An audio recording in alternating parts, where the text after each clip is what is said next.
Si Abraham Lincoln ay ang ikalabing-anim na Pangulo ng Estados Unidos na naglingkod mula 1861 hanggang 1865.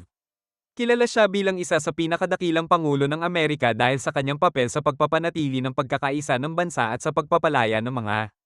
Bago maging Pangulo, si Abraham Lincoln ay isang abogado, mambabatas, at kongresista. Narito ang ilan sa kanyang mahalagang trabaho bago siya naging ikalabing-anim na Pangulo ng Estados Unidos.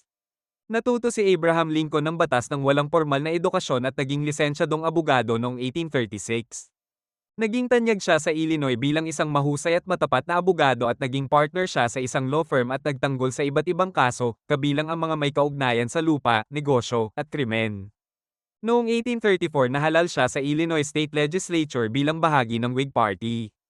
Nagsilbi siya bilang kinatawan ng Illinois sa US Congress mula 1847 hanggang 1849, tutol siya sa Mexican-American War, na naging dahilan ng pagbaba ng kanyang popularidad. Pagkatapos ng isang termino, bumalik siya sa pagiging abogado. Noong 1854, bumalik siya sa politika at lumaban sa pagpapalawak ng pang-aalipin sa US. Noong 1858, lumaban siya sa US Senate race laban kay Stephen Douglas.